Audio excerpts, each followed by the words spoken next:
Buy the book today.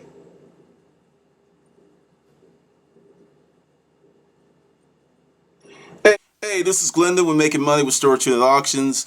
I was just getting ready to go out and get into some debauchery, and I saw one comment come in, and I thought I would address it real quick. Are there any really viable ways to make money online? A lot of what you get is dicey at best to an outright scam. So I'm going to say yes, there are many valid ways to make money online, but they're not far removed from the same ways that you make money offline. Look at it as an extension. When I had my storage auction business, 68% of our revenues were generated from online sources in actual sales or leads. To tell you how powerful it is. So definitely. But the thing is, you still have to have a service. You still have to have a product. And you still have to do all those same things. What I would say to you is whatever that you know how to do really well, see if there's a way for you to transfer those skills to an online platform and make money from it. Because there are people that are classified as internet marketers, and I've gone to a few sites. I'll give you a great site, copyblogger.com. There's a ton of great information there for people trying to make money online, because it took me a few weeks to decipher that there was a lot of how to become a blogger, how to become a copywriter, and it was geared for these people who essentially had the skill sets to help people who were offline that did not know how to transfer their offline business to an online platform and make money. There was a huge market. I don't know how big that market is, because my thing is really different. I create my own products, which is information based upon 14, 15 years of business experience.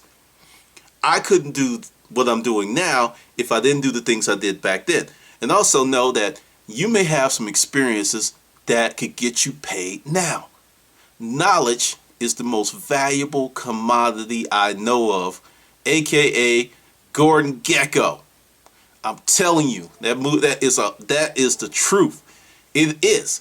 Knowledge is the most valuable commodity you can get your hands on. So there are people out there. You have skills. There was a link. There was a teacher here in Georgia who was selling her lesson plans for $3 to $8. $3 to $8. She's been doing it, I think, about 2 years, and to date, her first year she only made $500, but when word got around, because she was putting out a quality product, she's up to 80 grand in 18 months, and she still has her full-time job. That's crazy as hell part-time money, because the thing is, once you create something, when you have that type of ability, and I'm telling you, when I put these videos out, if you notice, I always say, if you don't want to start a storage auction business, but you can do this. The same business principles apply across the board. Whatever you're doing, whether it's art or you selling ass. I mean, actually selling ass is kind of easy. The customer is just going to throw money at you. But bad example. But you get the gist of the matter. You still have to have these fundamental business principles to make money. So I'm going to say, if you want to make money online, create your own situation.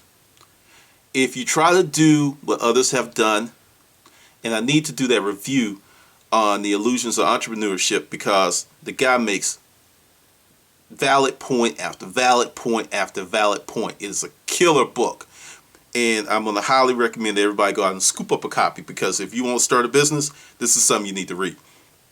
But one of the tenets in there is, one of the reasons that so many businesses fail is because you have not a lot of innovation. You do the same thing, serve the same markets, run into financial problems, and eventually go out of business. Then other people come in and do the same thing, and the cycle goes on and on and on. You don't want to be that guy. Take the time to create your own thing. It is worth its weight in gold. I'm telling you. Look at me. I'm going to make my eyes real big. I'm the most shocked person about the storage auction thing.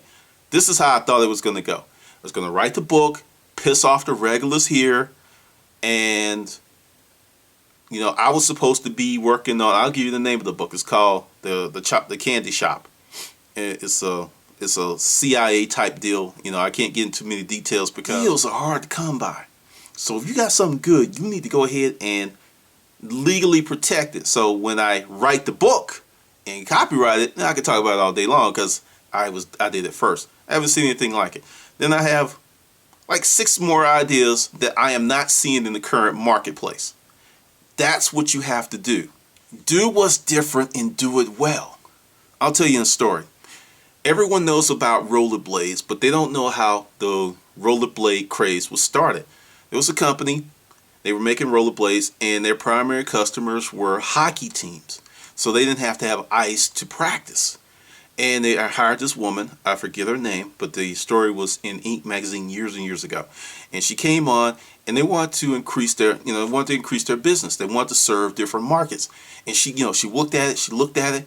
Then one day it just hit her. She came up with, hey, I'm gonna get a bunch of hunky guys, and I'm gonna show them doing cool things and skating and in the park. And you know the rest. It blew up. Rollerblades became a hot sensation. So they went from serving just hockey teams to everyone.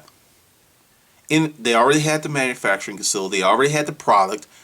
They just, boom, exploded. So a lot of times it's not what you do that is wrong, it's how you're doing it. I hope that helps you with the online thing, because I don't believe in what I've seen a lot of, you buy a product, you get the rights, you put up a website, then other people buy from you. To me, it's just like a pyramid scheme, because it's like fool A comes in here and fool A needs fool B, C, D, and E, and F, and G. I don't want any of that stuff, and that's one of the reasons that, the affiliate program I went through back and forth, I don't like it, because essentially to do it fairly, it's not going to be that exciting. Another story, the story of Zappos, and how free shipping became an issue. That was the only way that they could move the product. Many people think that it's like, oh, we're going to do free shipping to provide extreme customer service. No, homie, that's not how it happened. They had to provide free shipping and free return shipping, or no one was going to buy shoes online. See, that's kind of the thing. They had to do it. They had to. So when someone's coming at you and it's like, hey, we're going to give you 90% of the purchase price, they have to sell a product, because the product ain't that damn good to begin with. Because if the product was really good, other people would talk about it. Do this. When you're evaluating an online opportunity, go to page 10. Go through 1 through 10 and check out all the reviews, and you're going to notice a trend. That all the favorable reviews, and they've got that item, bam, right there, and they're selling it. Not saying that it isn't good, but sometimes something that's too good to be true truly is. All right, this is Glendon. We're making money with storage unit auctions.